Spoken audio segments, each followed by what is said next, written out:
The theme of my talk is basically that it's really hard to make money in the current environment. You will have seen, you will know probably from your own personal experience that in the last year markets have really gone nowhere. The US market's down about 3%, the UK's down about 4%. There are a few standout markets. Some of the Asian markets have fallen pretty dramatically. Singapore down 13%, Taiwan down quite a bit. Japan is the standout major market with a 13% rise. But the reason that the markets have trod water is that, first of all, there is no significant bargain to be had in international stock markets. There are a few pockets which I'm going to talk about later in this talk, and hopefully the slides will illustrate that to you. But more importantly, we live in a world where central banks are manipulating the normal economic function of society. They're manipulating it in the form of abnormally and perniciously low interest rates. The zero interest rate policy that you will all be familiar with, or in the case of many central banks now, the negative interest rate policy, or NIRP rather than ZIRP, which is a feature of so much monetary management around the world. And while quantitative easing and low interest rates were the correct Keynesian response to the crisis of 2008, hi Tom, I don't know what they are. Yeah, I think your assistant had them. While the decline in interest rates and the quantitative easing programs pursued by most central banks around the world since 2008 was the right policy response at that time, the continuation of QE and of very low interest rates is leading to a massive misallocation of capital, which is the reason that many of you, and indeed ourselves, are finding it harder and harder to make money in the zero interest rate or negative interest rate world, because capital is misallocated when interest rates are below the natural level of economic balance. And the natural level of economic balance is very well described, if you want to look it up, by an economist called Wixel, an Austrian school economist from the early 20th century, who basically describes the natural rate of interest as being that at which the average return on capital is earned, so that companies will invest sensibly if the average rate of interest is approximately at the level on which they can make an expected return on existing assets and is below the expected return on more speculative assets. But what we have at the moment is an interest rate that is so low that you get yield tourism. And yield tourism basically takes the form of tremendous misallocation of capital. So people are moving, sloshing their money around, looking for yields in dodgy places. And the result is, there are two pernicious results. One is that the savings industries of many countries are being destroyed, because if you think about it, if you're a pension provider or an insurance provider and you are getting negative interest rates on the bonds that you're buying, you will take greater risks. You'll go into possibly private equity at the wrong time. You will go into more speculative investments. And ultimately, that is going to lead to... You're a genius, Jim. I'll try. Ultimately, that's going to lead to the destruction of the insurance and pension industries, particularly in Northern Europe, where guarantees have been given to pensioners and insurance policy holders of a specific rate of return, which they can never, ever generate. That's one element of it. The second is that the very low level of interest rates is leading to zombie companies and zombie banks being able to hang on when in a normal Schumpeterian cycle of economic destruction, they would be made bankrupt. So, for instance, the Spanish and Italian banks, many of which, by normal standards, would be deemed to be bankrupt because they haven't recognized their non-performing loans sufficiently, are kept alive partly by the ECB, by the European Central Bank, and partly by the fact that interest rates are so ridiculously low that they can recycle their funds into their own sovereign debt and make sufficient money to keep going without having to recognize, in particular, the property loans which they made in the super cycle up to 2008, which, if properly recognized, would render almost certainly the entire Spanish banking system and a lot of the Italian banking system bankrupt.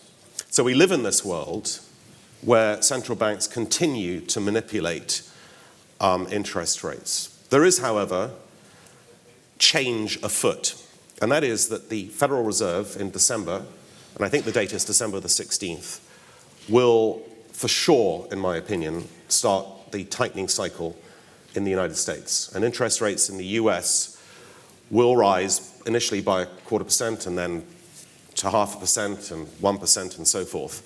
And I can see in 2 or 3 years' time, US interest rates, the bank rate, if you want to call it that, at about 3%, which is still below the normal cyclical level, but indicates that the Fed at least has recognized that low interest rates are destructive of capital. One of the reasons we have zero productivity growth almost across the world at the moment is because of this misallocation of capital. We also have very aging capital stock. The machinery in Japan, for instance, is on average 14 years old. It's 12 years old in Germany. These are the two manufacturing powerhouses that are normally referred to. And even in China, the capital stock is aging rapidly, along with the population, by the way. So this low interest rate environment has been really poor from the point of view of corporate reinvestment. What's happened, in contrast to the aging of capital stock, the destruction of savings and so forth, is that companies have become much more attuned to the manipulation of their earnings, and the use of share buybacks and dividend policy has become central to managers' thinking, not just in the United States, but also here in the UK, in Europe, and now even in Japan. And it's a fact that last year, for the first time in history, the amount of share buybacks and dividends paid by US corporations, which was about $885 billion was higher than the total profits generated by US corporations. Now, why is that? That's because companies don't feel that they've got viable alternatives in terms of making investments, because the return on capital is so low because of the perniciously low rates of interest. And also managers are incentivized to keep share prices high, to lower the capital stock or to shrink the capital stock and increase the debt burden of companies. So as share prices go up, they hit incentive targets and make money through share options and bonuses, which is a very big driving factor, particularly in the United States. But even there, that process is not working very well, because last year, US earnings plateaued, they didn't rise, and this year, for the first 3 quarters, US earnings are down nearly 4%, and they're going to carry on going down. And you might say, well, you would expect US earnings to fall because the energy sector is under severe pressure, the dollar is very strong, and that impacts foreign earnings of US corporations, as indeed does a strong pound impact the foreign earnings of UK companies, and foreign earnings are a very big component, as you know, of UK corporate earnings. And so you might say, yes, well, those are the reasons why earnings are beginning to be compressed, but there are other reasons as well. One of them is the living wage, which is sweeping the world.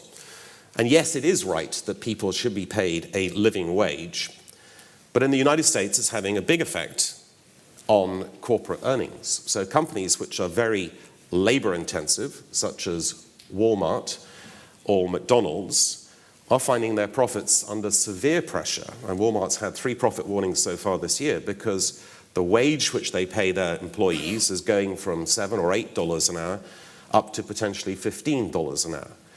Now, it's ironic, and I'm going to talk about this towards the end of this presentation, that there should be such a universal demand for higher wages, a greater share for workers in terms of the pie of GDP around the world, at a time when automation is becoming so attractive to many corporations.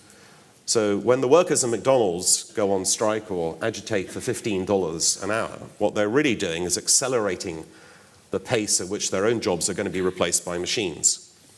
And automation is one of the big themes, I think, of us as investors to take advantage of in the next few years. The robots are here. They're going to be amongst us. They're not just going to be caged in factories. They're going to be ubiquitous. They don't answer back. They work 24 hours a day. They do whatever you want them to do. They don't take sick leave. They don't need pension schemes, or they don't retire. And they're becoming much cheaper than human beings. So fully costed industrial cobots, which is collaborative robots, which is the really fast-growing area of robotics, are costing on average about $5 an hour over the life of the robot, which is obviously a lot cheaper than hiring a worker for $15 an hour and having them potentially go on strike or sniping or, being generally churlish in their duties. So the pace at which the world is being swept by the living wage is, as I said, ironic, given that the robots are going to be replacing many of these workers in the future. But let's leave that to one side for the moment. Let me just do a very brief macro overview of the world economy for you. The world economy is slowing, but it's not slowing disastrously. This year, GDP growth for the world will be somewhere less than 3%. That is the lowest since modern economic records began, and it reflects really the very poor economic performance of the eurozone, coupled with continued stagnation in Japan, a relatively robust US economy, but more importantly, the abrupt slowing of the emerging markets. And I'm not just talking about China, which, by the way, is not the disaster that some people make it out to be, and is not going to be the big trigger point of the problems I see in the next year emerging, problems from which there are great opportunities, by the way. It's basically across the board in emerging markets, you're seeing a slowdown. One of the features of that slowdown is Africa, and some of you will have been seduced into investing in Africa in the last few years on the basis it's the new miracle economy. Well, I don't think it is, sadly. I think that the African situation is one of a windfall. Africa benefited from a very big commodity upswing in the super cycle of commodities and is now not benefiting. It's having the reverse effect. Africa's corporate governance has gone backwards, not forwards. And in some African countries, notably South Africa and Nigeria, the two biggest economies in Africa, GDP per capita this year will fall outright rather than rise. So although there are pockets of growth in Africa, it is not the miracle economy, and I wouldn't be placing my bets in Africa anytime soon. And I think Africa is going to have significant problems, one of which is reflected in the other great issue of our age, which is the mass migration that I'm going to talk about later on, and the effect of mass migration on economics. I'm not talking about it from a political point of view, but from an economic point of view. So Africa's slowing down. You have a slowdown in China. I said it's not disastrous. I don't think China is growing by more than 2 or 3% a year. But because it's a command economy, and so far the Communist Party is well in charge of the economy, I would not regard China as being the big danger point for the economy. It may be a continuing danger point for commodity producers and peripheral economies, rentier economies such as Australia, which depend on the output, or their output from their mines being bought by the Chinese, who are the biggest marginal importers of commodities around the world. In fact, depending on the commodity, 50 to 100% of all marginal demand for commodities has come from China in the last few years. And now China is slowing down and that demand isn't there, and there's a price war going on in many commodities. Slides are working, how about that? There's a price war going on in many commodities, and although we're coming quite close to the point where commodities and commodity producers are going to be buys, you're going to have to be very selective about that, and you're going to have to be prepared to catch a falling knife, because it's entirely possible that commodity prices could fall further and that there could be further pain to come. But I think we are coming to an inflection point in terms of commodities. The United States, which I've got now up here, has got reasonably robust economic data. It's growing at about 2% per annum. The industrial sector is in recession, the services sector is fairly robust, and you've got housing still being a relatively bright spot in the US. And the US isn't really affected by China. Only 0.6% of US GDP is represented by exports to China. The US remains the solitary, very strong island in the world economy. But something is going to happen in the next year, and that is that the US dollar is going to fall. Now, those of you who have seen me speak before or read whatever I put out will know I've been a huge bull of the US dollar, particularly against the euro in the last few years. I'm now reversing that view, and I'll tell you why in a couple of minutes. So the US remains the strong, relatively strong economy in the world, but it doesn't mean to say that you want to buy US stocks en masse, because I think they're priced to perfection, and in fact the US market, as I said earlier, is now subject to the fact that earnings are beginning to fall, not rise, and that is never a good sign for markets. In addition, there is the certainty of an interest rate rise coming, and that interest rate rise may be a little bit more aggressive than some people are thinking at the moment. Interest rates may rise a bit faster than people think. In terms of the United Kingdom, normally in a view of the world macro economy, we wouldn't even look at the UK, but since we're all in Britain and most of us are British, I will say that the situation here is not too bad, but we do have these twin deficits. We have a huge current account deficit, as you know, and one of the reasons that that current account deficit is getting worse is because we are the largest per capita, if you want to put it that way, international investor. We have very large international investments, and normally we earn very good returns from those investments. But in a world of zero interest rates, negative interest rates, poor returns across the board, and a strong sterling, those earnings are not being translated back into figures that correct our current account deficit. And so we today have a current account deficit that's nearly 6% of GDP. That contrasts to a current account surplus for Germany, which in itself is a big problem for Germany, of 8.8%. And our figure of current account deficit is the highest among the G7 nations, and it is very high. It's not talked about a lot, but it is a concern. In addition, we also still have a fiscal deficit that is substantial compared to other countries. It's around 4.5%, and notwithstanding the efforts of George Osborne, we live in a country which is now extremely welfare dependent, and you can have your own view on that, but 50% of households in this country get more money from the government than they get from earned income from going to work, which is a pretty bad situation.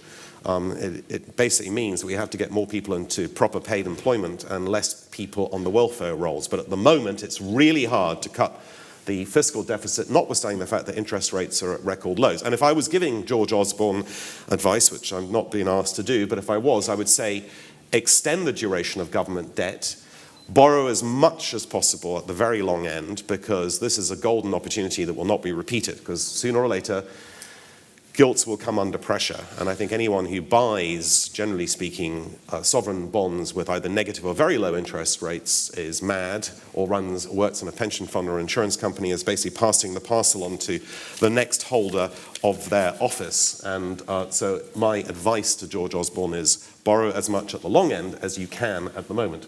And actually the UK's overall borrowing situation is not too bad, because when I get into the great big problem that faces one particular part of the world, which is going to be the main part of my economic talk today, you'll see that the UK, in terms of its debt profile, is not nearly as bad as some other countries, which I'm going to mention in a minute. I don't think Brexit is a big financial issue. I don't think that Brexit's going to weigh heavily one way or another on the UK. But I am a proponent of Brexit for economic reasons, that I'm going to talk about in a minute, not for political reasons. I'm sure that David Cameron's so-called negotiations, I mean, if any of us as business people went in and said, name your price and I'll pay it, as a form of negotiation, we'd be laughed out of the room. And that's basically what David Cameron's done. He's already said that whatever they come back with in terms of the reforms, he will accept them. And he's going to campaign for Britain to stay in this federalist experiment that is just not working, and is going to be the big problem for the world in the next couple of years. And you can see that confidence in Britain is beginning to decline a little bit, because London prime real estate is softening, partly because of the problems in Far East. Malaysians and Chinese are not buying in the quantities that they did, and partly because our Chancellor has decided to kill the golden goose by adding layers and layers of taxation onto the ownership of property, and that is having, if that indeed that's what he wants, the desired effect of causing a near rout in high-end London property. Anything over £1 million is now under severe pressure, and there's going to be a lot of bankruptcies in that particular sector. So the UK is okay. I think the FTSE is fairly valued. I don't think there's any great buying reason for the FTSE other than that you can get a better yield on it than you can on government bonds. I do think sterling is going to fall. I think sterling is significantly overvalued, and I'm short the GBP versus most currencies, and indeed, because I'm actually turning bullish on the euro, I would absolutely swap, if Tom is thinking about upgrading his Greek kaza to something more substantial, a villa or something like that, now is the time to buy the euros, to buy the Greek villa, because I don't think we'll see a further decline in the euro against the pound. This is a great opportunity for you to buy European property. Now, the eurozone. This is really the nub of my economic talk today, because I think this is going to dominate the headlines, and not because of Brexit reasons. That's almost irrelevant over the next year or 2 or 3 years. I've been extremely negative on the euro in the last year and a bit, and I'm now changing my mind. So this is the first time I've publicly said that I'm now turning bullish on the euro, not because the eurozone is a great place to be, or not because its institutions are wonderful, or because the idea of European monetary integration is a good one. It's just because there's a price for everything, and I think that price is just about being reached. And so I would be a buyer of the euro against most currencies now. But again, you may be catching a falling knife for a little while, but at 105, 106 against the US dollar, I think it's a reasonable buy, especially since the trade against it is so crowded. Almost every bank is short euros, and almost every pundit, and bearing in mind that most pundits are normally wrong, is short euro. So now is the time to look at it. Now, the eurozone has got some very attractive features. The European Union. It's a free trade zone, and I think there's nothing wrong with free trade. But remember, the world has, for the most part, abolished, through the WTO and other trade institutions, has abolished tariffs and quotas. So the average tariff, excluding the eurozone, is about 4%. The tariff and quota mechanisms are no longer an important factor in world trade. So free trade is a great thing, and the eurozone is a free trading zone. Germany is strong-ish, but it stands really alone among the major nations of the eurozone. I'm not talking about the UK, which is not in the eurozone, as being a strong economy. And it's got a very heavy burden to bear, not just the 1 million refugees coming into the country this year, and probably 1 million next year, but it's going to have to bear the burden of the difficulties that its major partners in the eurozone are facing, which I'm going to come to in a second. And of course, the weak euro has been generally good for exporters, particularly German exporters. And as you can see, Germany, notwithstanding Carmageddon and Volkswagen's problems and other problems in German industry, has a huge current account surplus. And the very large current account surplus that Germany has is one of the problems that the eurozone faces, because it is not a great idea to run huge current account surplus. It basically indicates that you've got an excess of savings, which, along with a deficit of savings, is not a good idea. So we come to the bad part of the eurozone, which is that there is probably going to be more quantitative easing. It's not going to have any significant effect, because basically the quantitative easing that has been implemented so far has a marginally lesser effect every time they spend 60 billion euros every month buying up bonds. They also have concentration risk limits that they can't buy, for instance, all of the Spanish or all of the Italian or all the French or all the Greek bonds. They're only allowed a certain percentage in each category of bond. And it's possible that in the next round of quantitative easing, what you will see, and this is going to happen in December again, we'll see the repo rate, which is the deposit rate that you get at the European Central Bank if you're an institution, falling from minus 0.2% to minus 0.5%. Again, I don't think it's going to have a seriously positive effect. And we'll probably also see the European Central Bank buying debts directly from banks as a way of reliquefying the banking system. But the problem with the banking system in the eurozone is not that there is a shortage of liquidity or a shortage of willingness to lend. It's basically that there aren't enough borrowers out there. Companies that just don't feel that they should be borrowing. Individuals are deleveraging in an environment of high unemployment and stagnant growth. And so the eurozone is probably going to grow by less than 1% this year, and that's despite a relatively good performance in Germany, and it will grow by less than 1% next year. And to put that in perspective, the Italian economy is 9% smaller than it was in the year 2000. Italy has not had an economic growth in any year since the year 2000. Italian unemployment is 12.5%, underemployment is around 30%, and youth unemployment, which is a very important trigger factor, is around 45%. And in many of the peripheral economies of Europe, those miserable statistics are mirrored, and you've got a very dire economic situation in countries such as Portugal. Spain is kind of improving a bit. Greece remains mired. You've got, and then of course you've got the big black swan, which I'm going to talk about now. A pope, I'm not sure which pope, but he said that there is no heresy as dangerous as long as it's not reached France. And the big problem, I think, in the world economy today is France and Italy, and particularly France. They always say you can't see a black swan. By definition, you can't see what's bad that's going to hit you in the head or across the face or whatever, or in the portfolio. But I think we can. I think that even though it's not talked about, we can see, if you look at it very closely, the real problems that are facing France and Italy. And this is not anything to do with the terrorism or the jihadis or the Schengen or anything like that. This is a structural problem in both cases that is going to be the main feature of the economic landscape in the next few years.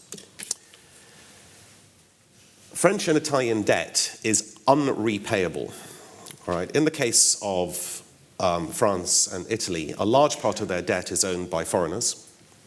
And I'm not talking about the European Central Bank, which owns, in the case of both, about 3% of the outstanding debt of France and Italy. I'm talking about foreigners like American institutions, British institutions, Chinese, Japanese, whatever. It's not a good idea to have a large part of your debt owned by foreigners. The reason the Japanese have got away with vast amounts of government debt to GDP is because they basically recycle it within the country. The Japanese people typically buy Japanese government debt. 99% of Japanese government debt is held by Japanese people. So if the government wants to extend and pretend, lower the interest rate, put out the maturity to 50 years, 100 years, it can do so.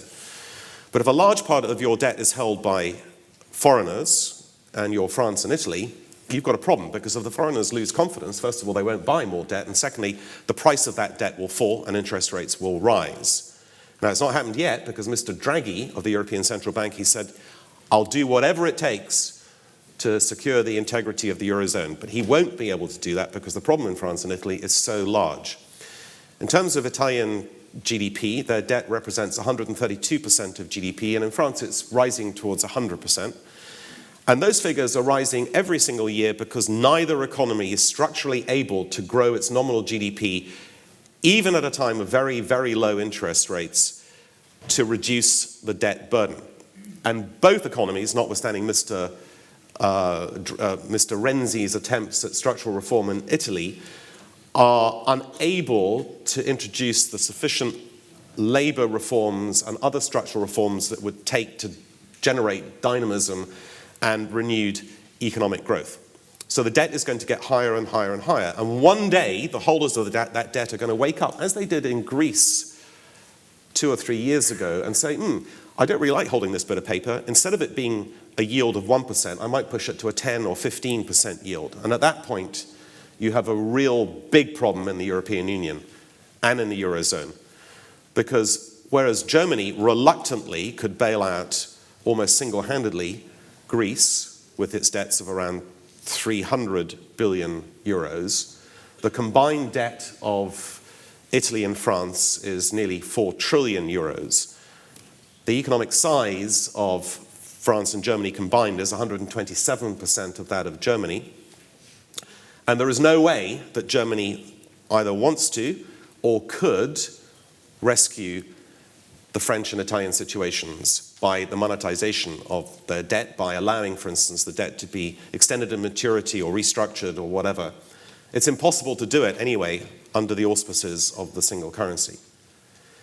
So you mark my words, please, ladies and gentlemen, because I believe that we're going to see very, very major problems in the French and Italian situations over the next 1, 2, or 3 years. Certainly within the short term or medium term in terms of our investment policy. And those problems are going to be manifested in what will effectively be the functioning breakup of the eurozone. So if you look at Brexit as an issue, and if you're an ideologue and you say, well, Britain should be sovereign and it should be on its own and shut the borders and all this sort of stuff, I think you're looking at it the wrong way. And in fact, in some ways, we don't even need to have a referendum in this country because the eurozone will break up on its own for us. When France and Italy, when the proverbial hits the fan, there is no solution that I can see of, none, to keep the monetary project alive. And I do think that we will see a sort of Nordmark, strong northern European currency zone, of which one day Britain might actually be a member, and we'll see individual soft currencies in the peripheral countries, including France, which is now a peripheral country, Italy, Spain, Portugal, and instead of being the pigs being the big problem that was talked about 3 years ago, 4 years ago, we now have what I call the FRITS. This is my own acronym, copyrighted by myself. Please don't use it without authorization. I'm just joking, by the way. And the FRITS stands for French and Italian sinkholes, because that's what they are. And they are not talked about. Mr. Draghi is not putting at the front of his speeches the difficulties that France and Italy have, because he doesn't want anyone to start thinking the way that I'm thinking, or that some of you will be thinking in this room, which is that the reason why Britain should not be in the European Union is not because free trade and the ideals of peace, security, and so forth aren't good things. They are. But because it's so much better to be in a comfortably appointed lifeboat, enjoying champagne and looking at the Titanic going down, which is what's going to happen to Europe, rather than being on the Titanic and being dragged down with it. That's the reason why I will be voting to leave the European Union. It's an economic reason. It's a selfish reason, you might say. But for sure, the European Union will be reformed, and it may be reformed in a much better way as a result of these ructions that are going to come. Now, you might say, well, Jim, all this problem in Europe, why would you buy the euro? And as I said earlier, it's because, and by the way, these slides are available. My colleague Will Seal down here will send them to anyone who wants. If you give him your email address, he'll send the slides to you. Why would you buy the euro? And the answer is because there is a price for everything. The euro is too weak for Germany. The German surplus savings are now a serious problem, and I think that any further depreciation in the euro is not going to help the European cause. European exports are doing relatively well, really in countries like Italy and indeed in Spain. And the reason that they have problems is not because of a lack of exports, because of an overstrong euro. The euro is fine for those economies now. In fact, it's too cheap. It's because of a collapse in domestic demand. So their internal devaluations, particularly in Spain, Portugal, Greece, and so forth, have been so huge that there's been a collapse in demand for imports. And as well, of course, you've had the fall in the price of oil. So the euro as a punt, I think, for the next year, particularly if you're interested in selling pounds for buying euros, is an excellent idea. And I would put it at one of the top macro recommendations, foreign exchange recommendations, that I am making at the moment. This is more stuff on how the inexorability of the rise in debt in France and Italy is the major problem, conundrum for the European Union and indeed for the global economy in the coming years. not only do foreigners own a very big share of the debt of France and Italy, but the debt maturity is really short. So on average, it's about 7 years. And a lot of that debt, if you could read this slide from a distance, is coming up for renewal in 2016, 17, and 18. About 40% of it is coming up for renewal. If there's a crisis of confidence around that renewal, then we really see sparks fly in the eurozone. So this is the big danger for the world economy going forward. But there are some good parts to the world economy. As some of you will know, I've been a big bull of the Japanese stock market. Japan still is below its level of 1989 in terms of the Nikkei. It got to 39,000 in 1989. I was a young fund manager in Hong Kong then, I remember it. Speculative frenzy, it sure was. But today it's still below that level. It's around just under the 20,000 level on the Nikkei, which in inflation-adjusted terms is, dramatically lower. Now, what's happening in Japan is not universally good. They have a very high level of government debt to GDP, which I described earlier on. They have aging demographics, but there are some very positive factors in Japan. One is this kakusei, which is the Japanese word for restructuring. And Japan has gone at this since Abenomics came into play with gusto. So companies are now buying back their shares, the first ever in Japan. They're divesting themselves of all the cross-holdings that used to be a feature of the Japanese zaibatsu system.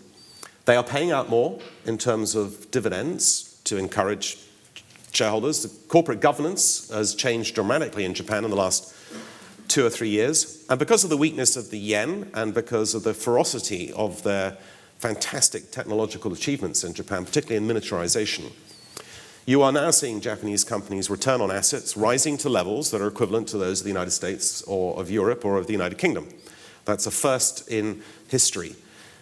And you're seeing in Japan a stock market that at about 13 or 14 times future earnings is cheap. But the main reason why I think the Japanese market remains the best one to invest in over the next year of the major markets is because the savings pools in Japan are absolutely enormous. And the privatization of Japan Post, which is the largest savings institution in the country, where 2/3 of its assets, which are equivalent to about 30% of Japanese GDP, are in government bonds, more of that will be moved into stocks over the next year. Japanese government bonds yield at the very long end 0.5%, at the short end 0. And so Mr. and Mrs. Mikimoto, who in this aging demographic environment are beginning to live off their savings, are getting nothing from putting their money into the Japan Post or into the local bank. And so they're increasingly going to be attracted to the stock market, where the dividend yield, albeit modest, at around 2 and a bit percent, is a lot better than putting your money in bonds. I think you could see a speculative frenzy in Japan, independent of what happens in the rest of the world, bearing in mind it's a very homogenous society and it's quite an island. The Japanese market can go bananas on its own without any trigger point from the United States or any other market. So Japan in the last year has been the best performing major market, up 13%, which is not great, but I would say over the next year we could see a 20% improvement in Japan.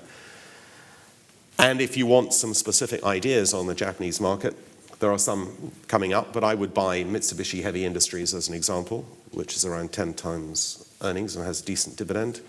Hitachi, which is a leader in the Internet of Things, which, as you know, is a hot topic and a genuinely good reason to invest in that area. And of course, Fujitsu Fanuc, now known as Fanuc, which is the world's largest robotics producer, which has about 1/3 of its market cap in cash, a reasonable dividend yield, and although relatively expensive at about 25 times earnings, I think is a banker for your long-term portfolio. So among the major markets, I recommend and continue to recommend Japan. Now, emerging markets have been totally beaten up. They've been beaten up partly because of the strength of the US dollar, which has impacted the both corporate and sovereign debt explosion in the emerging markets since 2008. They've added trillions of debt in the emerging markets. Countries such as Korea, the Philippines have added vast amounts of debt to corporate and sovereign balance sheets in the last few years. And as the dollar has been rising, of course, the ability to repay that debt becomes more into question. So the emerging market debt crisis is one of the reasons why you've seen decimation in emerging markets almost across the board in the last few years. It doesn't mean to say, though, again, there isn't a price for everything, and that some emerging markets, and increasingly I think we have to regard emerging markets as being very diversified, very different. They're not just one big pool of assets. You have to look at them on an individual basis. There are some that I really like, and I would highly recommend that you put a small amount of your portfolio into Vietnam. All right? It's very hard to buy individual stocks. There are some Vietnamese funds that sell on stock markets that you can buy at discounts in some cases, and I recommend one of them at the end of this presentation, and I would put some money into Vietnam. It's about 10 times earnings. Because Chinese wages have risen 9 times since 2000, China in some ways is pricing itself out of the low-cost manufacturing world in which it has prospered so much in the last few years. And Vietnam is the obvious substitute. Big population, highly educated by emerging market standards, and a command economy, again, a communist country where the government just tells people what to do, and in some cases that works. And it's certainly working in the case of Vietnam. So I like it. There are problems there. Currency will depreciate for sure, but I would suggest a holding in Vietnam. A company in which I've got an involvement, Charlemagne, is producing the first Iran fund in association with an Iranian financial company, and I think Iran has got to be one of the most attractive markets for the long term. Again, young, educated population, desperate to be connected to the main world, and now with the sanctions being lifted by the United States and political harmony of a certain type being restored, I think Iran is a place to put a small amount of money as well. Notwithstanding the issues between Russia and Turkey, I think that you could look at Turkey now, again, extremely cheap, and the big banks like Halk Bank or Guarantee Bank are selling at about 5 times earnings, and I think Turkey would do better not to join the European Union and can continue to grow at 4 or 5%. It's a vibrant economy, it's a very mercantilist economy, and although it's got lots of political issues and so forth, I don't look at that when I'm making investments. Maybe I should, but I'm not. And I'm just looking at it from the point of view of making money, and I think that Turkey can make you some money. And Russia, it's a complete gamble, but it's ultra, ultra cheap. One for the brave, and if you do want to buy Russia, then Gazprom or Lukoil are probably the 2 best bets. But again, structurally, the energy market is in deep crisis and will remain in deep crisis for, I think, for the rest of our lives, for a reason that I'll get to relatively quickly. And China is a bottom drawer investment. I think that China will be the world's largest economy. It's having a few problems at the moment. It makes the transition from being an export-led to a consumer-driven economy, and those problems are going to persist. But sometimes, as in Japan in the 1960s and 70s, when you have problems with economic growth and transitioning points, that's the best time to buy the stock market. And I think that China is something that we should consider for our portfolios. And Argentina's just had elections, it's kicked out the Peronists. Argentina's a place that you might want to consider putting a little bit of money. And Brazil, despite all the problems and the real collapsing and the interest rates on bonds going up and inflation rising, etc., Brazil is the cheapest market in the world, major market in the world.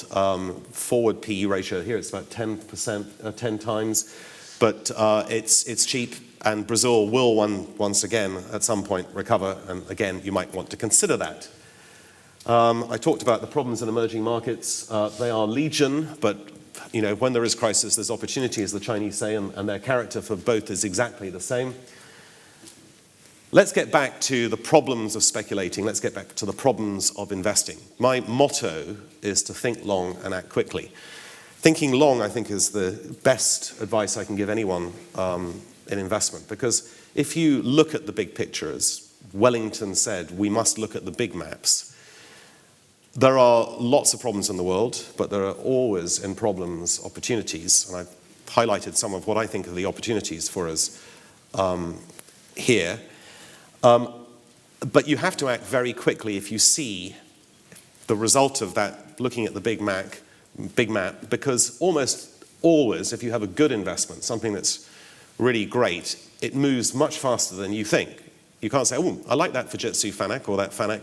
I'll think about it, and next year I might put it into my portfolio. Next year might be too late. It might already have doubled.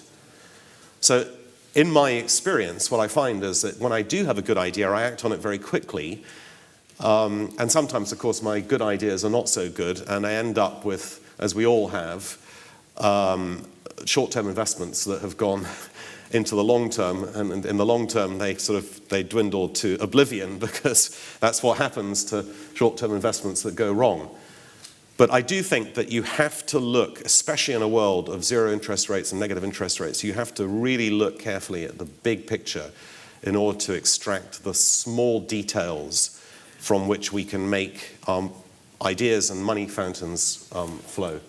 And Jesse Livermore, probably the most celebrated speculator in the history of the world, has that rather apposite quote exactly about that subject.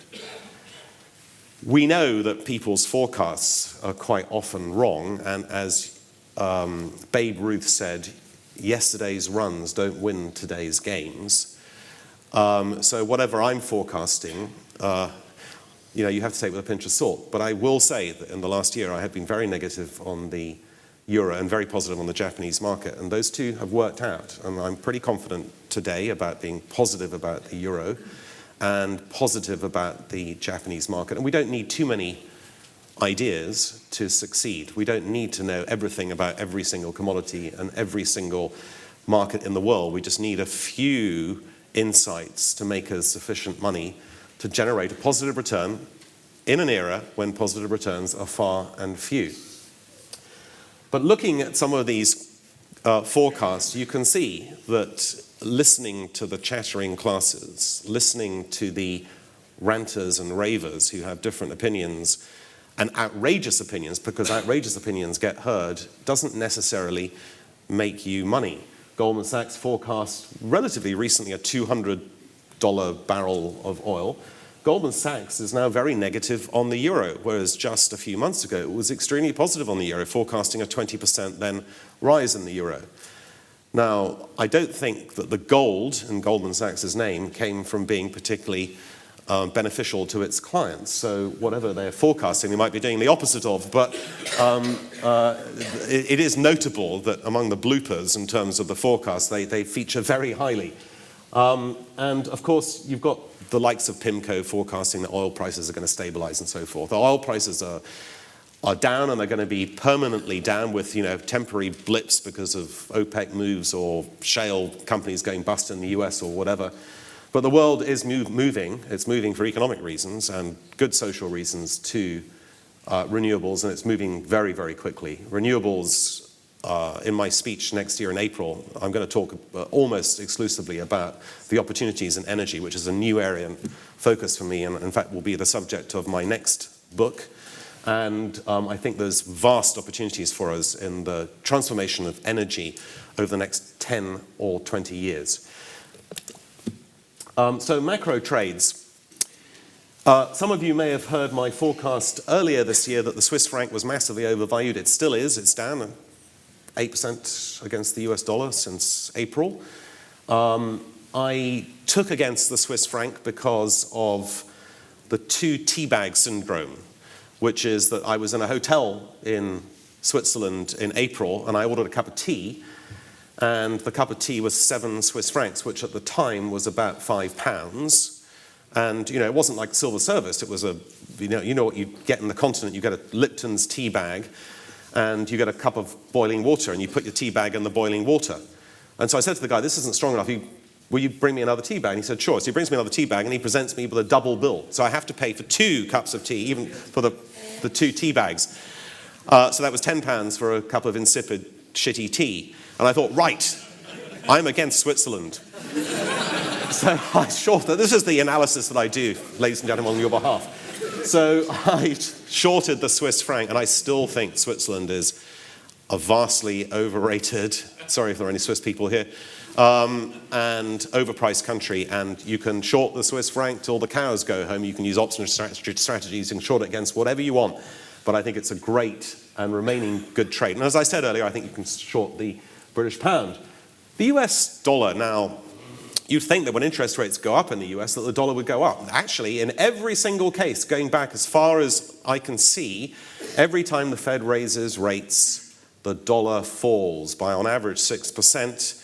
in the 3 months after the raising of rates. So now is the time, if you've been bullish on the US dollar, to get out of your dollars and buy something else. And what would you buy? Well, the euro is one, and I think you can buy the Japanese yen. The yen is already sufficiently weak for Japanese exporters to trounce anyone in almost any international competition, and I think the yen will go up and not go down. So I would buy the Japanese yen against the US dollar. And I know I'm speaking to the converted here. Everyone here probably is a fan of, that's the title of the speech after all, or of the conference. And thank you, Tom, for inviting me wherever you are.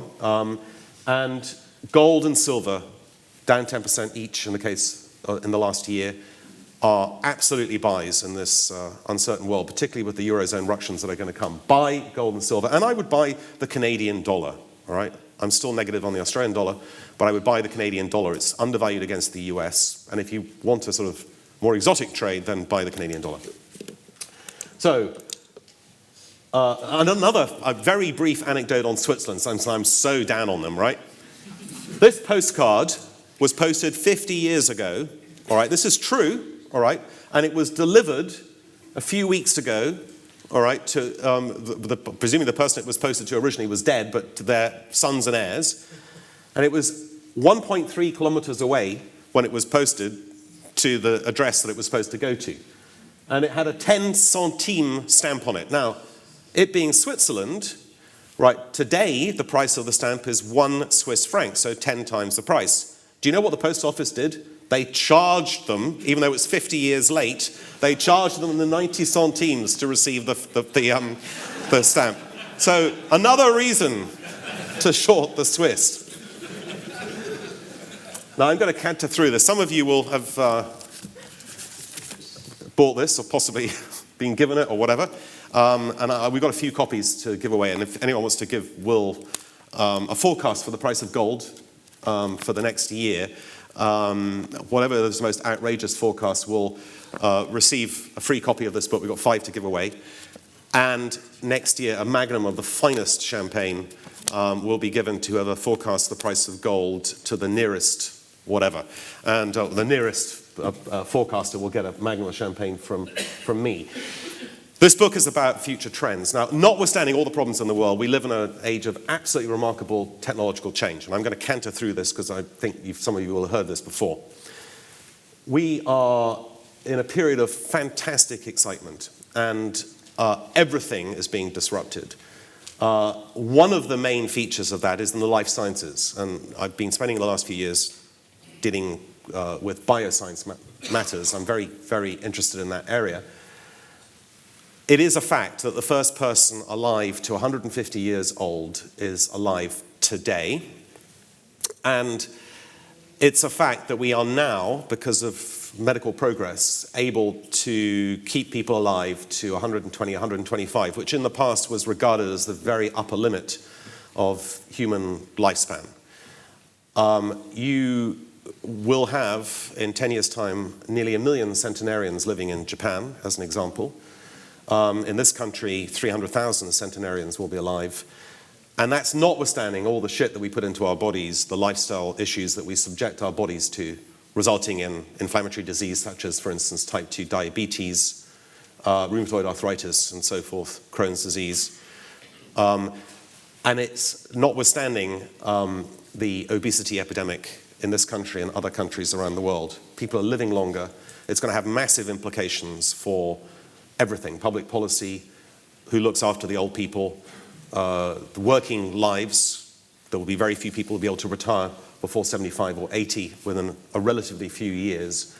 And this is all down to improvements in life sciences. But in one area of life science, the natural limit of 120 to 125 years is being broken, and that's in genetic engineering. And that is probably the most exciting part of the life sciences. You know, lots of diseases are being knocked down one by one. Cancer is becoming a chronic condition rather than a terminal condition.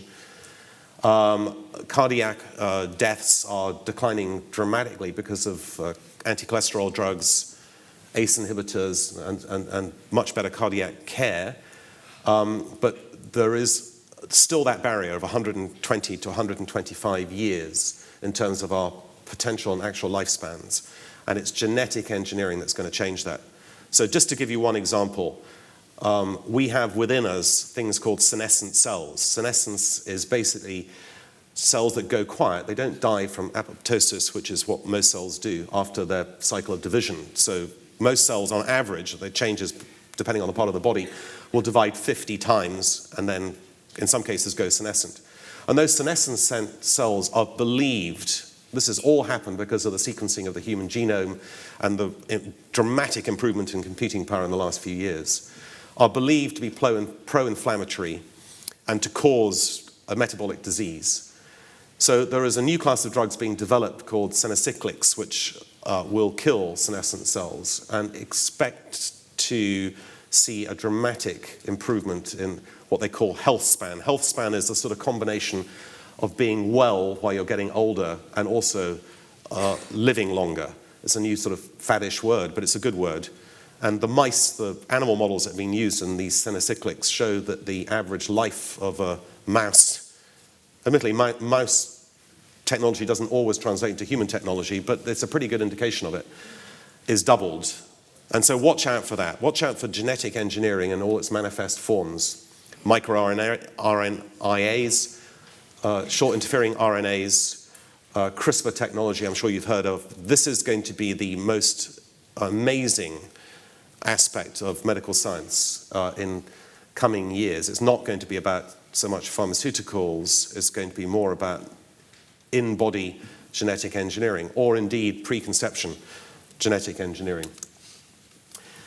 But in terms of general technology, the gathering theme is the Internet of Things, which roughly connects the Internet of Transport. You're familiar with that with, I'm obviously going on too long here, with the Uber and the taxi disruption. The world's largest hotelier owns no real estate. The largest communication companies own no infrastructure. And the most popular media company creates no content. The world is being disrupted by technology, and it's for the better. And the most important thing that we're going to see coming out of this in the next few years are robotics and artificial intelligence. In terms of robotics, I think everyone should have some in their portfolio. They're going to be ubiquitous. They're going to solve the issue of aging demographics because old people will be looked after by robots. The main issue, this is voice technology, by the way. Voice is going to be the big thing in computer technology in the next few years. We won't be typing anymore, we'll be talking. And voice recognition is now superb. Try out Google's voice recognition if you don't believe me. The most significant thing in this technological revolution will be the development of the sharing economy. We won't be driving in our own cars anymore in 10, 20 years. They'll all be autonomous and they'll be shared. The number of cars on the roads and trucks on the roads will go down by about 80% as a result. We will be sharing almost everything using the intermediary of the internet. And in terms of energy, one of the main factors that I'm negative on oil and fossil fuels in general is the efficiency of energy output will be dramatically improved by the internet. At the moment, about 13% of the input of energy comes out in the form of actual energy. That's going to improve to about 30%. And that's the direct result of the Internet of Things in a broadly applied sense on energy. So structurally, the world is going to change dramatically. But of course, companies in this area are going to rise and fall. Cicero once said, praise, raise, and then erase. And that's what's happening to a lot of these tech companies. You've seen the unicorns, in some cases becoming uni-dogs, and in other cases becoming uni-corpses. And the pace at which change is going to affect corporations is going to be much more dramatic than in the past. So the famous 5 companies at the moment, the sort of Alphabet, Facebooks of this world, Alibabas, I don't believe will last in perpetuity. They will be like the Nifty 50 in the 1970s, or the great companies of the early 2000s, such as Dell and Intel and Cisco, all of which are below the prices they were in the year 2000. Don't buy the faddish companies because the pace of Schumpeterian destruction is accelerating, and it's going to apply to those companies as much as to any other companies. Life sciences I've talked about, fantastic progress being made, but watch out for, and by the way, these long recommendations, again, get the slides from Will if you want to. Fantastic progress is being made, but watch out for genetic engineering. There is a PayPal mafia out there. It's very hard for smaller investors, even medium-sized investors, to get into the early stage stuff that's any good. So Detail's my mining partner, no longer a mining partner, but partner in technology. And I have taken over a shell company renamed, it was called Koala, it's now called Fast Forward Innovations. There's no management fee, no carried fee or anything like that. This is a collaborative effort.